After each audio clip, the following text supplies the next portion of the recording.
Welcome into UFC Fight Island, free picks and predictions with Matthew Holt. I am Drew Martin. Matty, welcome in, buddy. How you doing today? Great, thanks. Pretty excited. Fourth and final, at least in the short term, fight at Fight Island. I know they plan on having more cards there, but this the final one, at least for now, as they return to Vegas next week. So I'm excited for the fourth card over here in Abu Dhabi.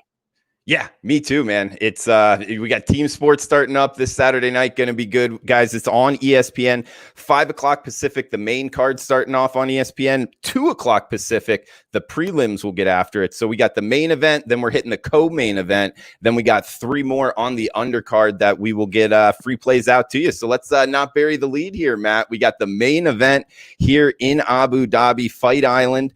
Darren Till, Robert Whittaker. Looks like Whittaker minus 130, minus 135 favorite right now. Total sitting at 4.5, little juice towards the under. What are you thinking in this main event? So I understand Robert Whittaker being a deserved small favorite in this. I mean, he just had a 9-fight win streak snapped, the former UFC middleweight champion of the world, but he got knocked out in his last fight. I wonder if it's the same Robert Whittaker we remember after the torn MCL and the knee injuries he's had to deal with. What I think is really interesting about this fight is the over 4.5 rounds, that plus money here, and that's where I'm on heavily. Look, every single main event since COVID has gone over until last Saturday when Figueiredo ended that over streak in pretty dramatic fashion against Joseph Benavidez. But prior to that, we're on a huge run of main events going over, and the stats actually point toward this main event going over. Darren Till is 6-2-1 in his UFC career, with 4 of his last 5 wins coming by decision. So basically, as Darren Till's level of competition has improved, he hasn't been able to knock people out. That knockout power hasn't carried against elite level competition. 4 of his 6 wins in the UFC overall by decision, 4 of his last 5 wins in the UFC by decision, which includes his only fight at 185 pounds, which was his last fight against Kelvin Gastelum, where he won a split decision against Gastelum. And on the other side, Whittaker, who did have a bunch of knockouts, hasn't had one since 2017. 6 of his 11 career wins in the UFC have come by decision. His last 2 wins have come by decision. And he's coming off knee surgeries, a torn MCL, a knockout loss in his last fight, so now you wonder how a guy is going to respond in a knockout loss. And these 2 guys have similar styles. A lot of times when you put 2 fighters in there, whether it's 2 Brazilian jiu-jitsu guys or 2 kickboxers or 2 power strikers, a lot of times because their opponent does similar things, they understand how to defend it. It's difficult to catch people by surprise. And here we have 2 kickboxers who are really going to stand and trade. At the end of the day, the stats, just in the amount of fights they fight at an elite level that go the distance, say that the over 4.5 rounds should probably be around minus 140. Instead, it's plus 120. That has me thinking over 4.5 rounds. All right, over 4.5. Can get it out there at plus 120 right now in the Darren Till, Robert Whittaker main event. All right, Matty. 1 in, 4 to go here. We got Antonio Rodrigo Marcio Hua in the co-main here, and minus 180-ish here. Hua looks like this one only 1.5 in terms of a total. Little juice here towards the over, Matty. Look, I like Shogun Hua here a little bit. He's won both of their previous fights. This is the 3rd matchup between these guys. Hua won both by decision. And now Nogueira is 44 years old and has announced that this will be his last fight. This is his retirement fight. He wanted to go out against a legend like former light heavyweight champion Mauricio Shogun Hua, and that's the fight he got for his retirement fight. But again here, although I think under minus 200, the value probably squarely lies with the favorite in this case. With that being said, I also think that maybe a better play at a lower juice or lower risk tolerance, at least, is the over 1.5 rounds at minus 120.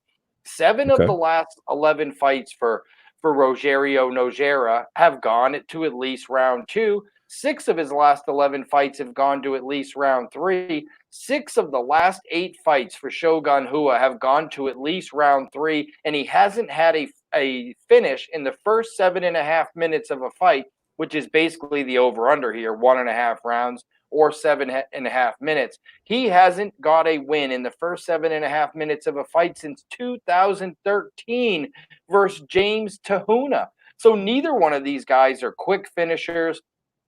Nogueira is coming off a situation where he got knocked out in the first round in his last fight against a really big, athletic, young newcomer in Ryan Spann. Shogun Hua certainly doesn't have the athleticism or that same one-punch finishing ability that he once had at 38 years old.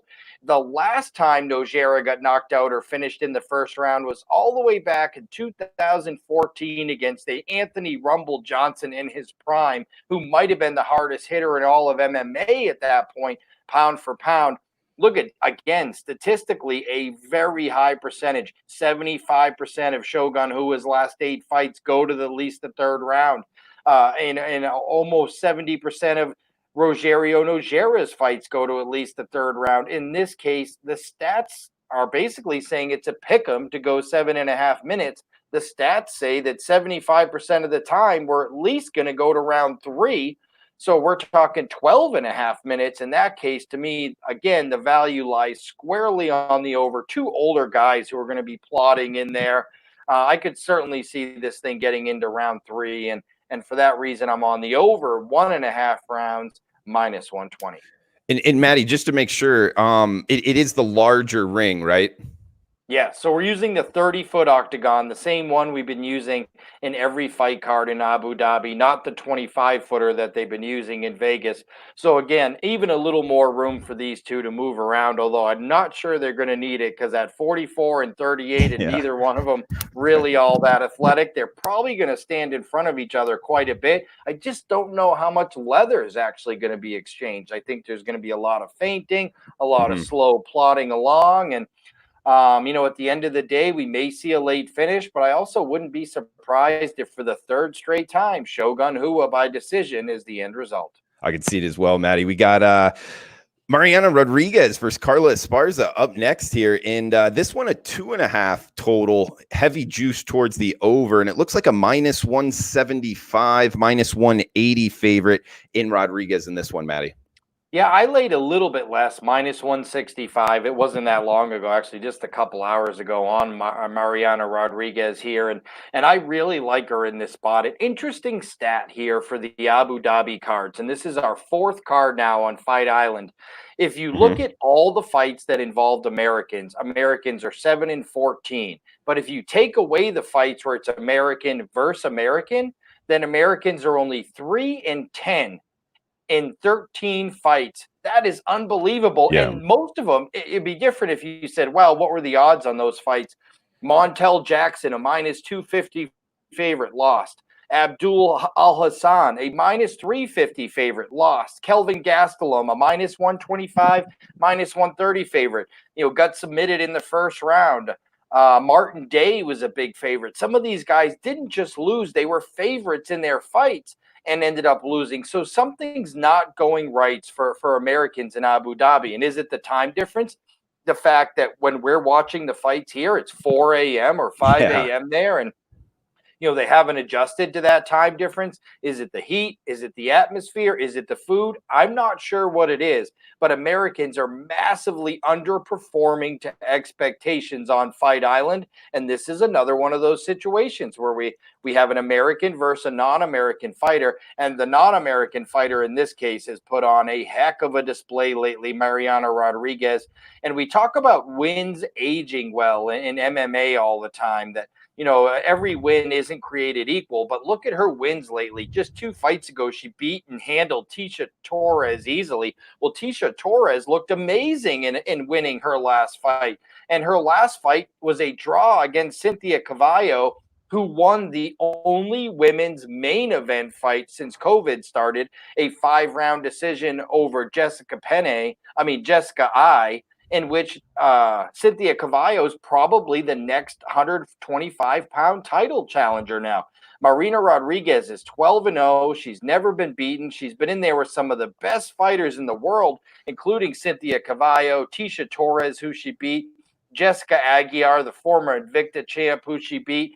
And not only do we have that American versus non-American stat, which is heavily favored the Yeah. non-Americans in this fight, Marina Rodriguez is going to have a 3-inch height advantage, a 5-inch reach advantage in this fight. Everything pointing toward the Brazilian. I'm going to go ahead and lay the lumber with Marina Rodriguez here. I like it, Maddie. And you guys, you can get it out there as low as -170 right now. And with that stat, Maddie, I mean, Americans 3-10 versus non-Americans. And like you said, it's not just all heavy favorites there, or excuse me, underdogs. Some of those guys' favorites. I would see that one steaming up. So I'd get on that one sooner rather than later. We got Peter Sabata versus Alex Olivaria up next. Looks like this is another -170 favorite in Olivaria, and a total of 2.5, -120 towards the over, Maddie. I was very surprised by this number. And I always factor in sometimes in fights that there's going to be public support for one fighter due to their name. Cowboy Oliveira, very famous fighter, always finds himself in wars all the time, win or lose.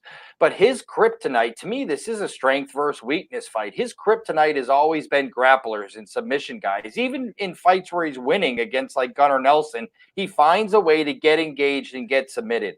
Half of his 8 losses come by submission, Cowboy Oliveira, and 10 of the 17 wins for Peter Sabata come that way of submission. And if we need a recent example of how these two guys do against, the common opponent, another guy who's fighting on this card here,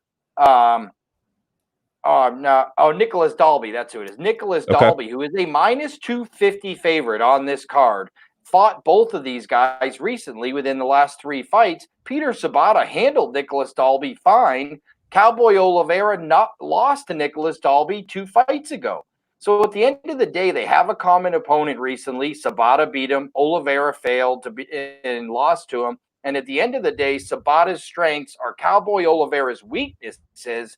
And look, what's really interesting is Cowboy Oliveira won a really contentious, super close split decision over Max Griffin in March of this year. If he had lost that decision, he would be 0-4 in his last 4 fights and probably out of the UFC. So basically, he was a coin flip away from being out of the UFC. Now he's a $1.70 favorite against the guy who's a really bad matchup for him. I took the +155 with Peter Sabata.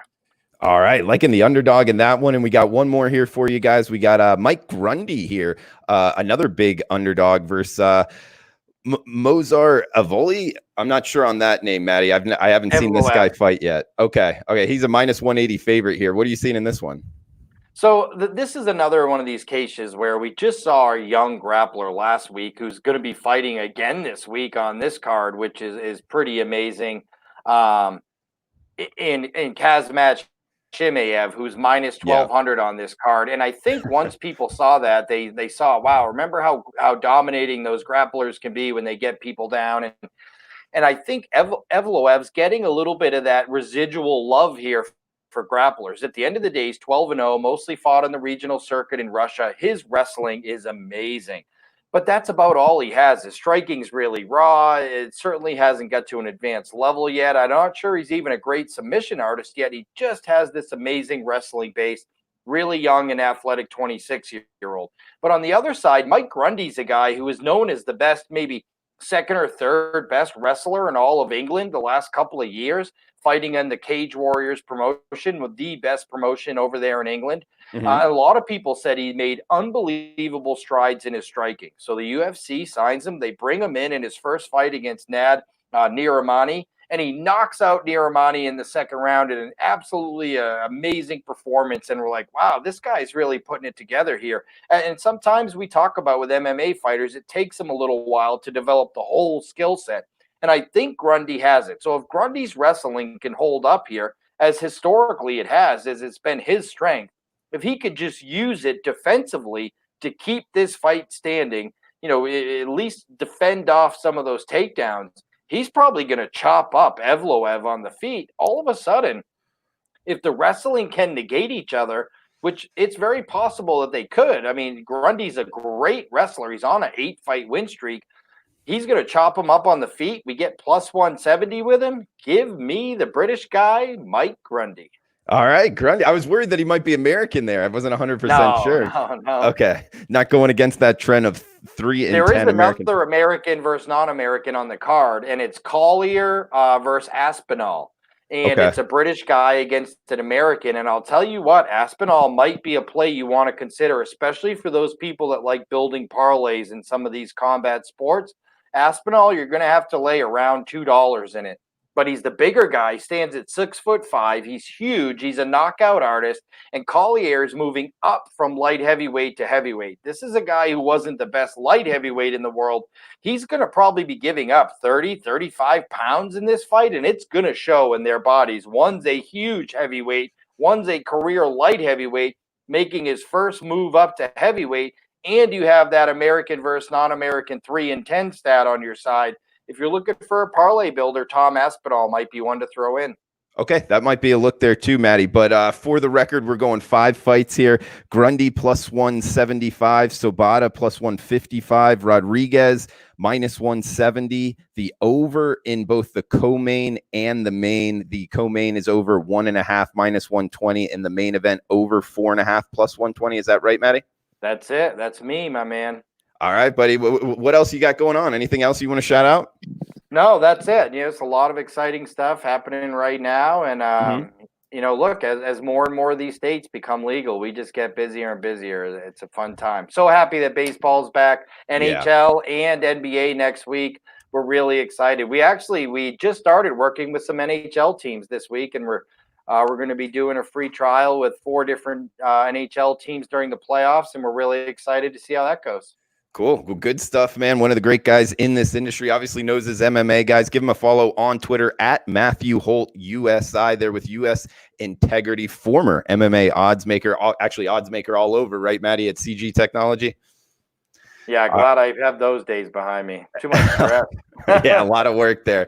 All right, buddy. Well, hey, man, thanks for the time, guys out there. Please like the video, and we'll be back next UFC fight here with some more free picks. So best of luck out there, and we'll see you next time, guys. Thanks, everyone.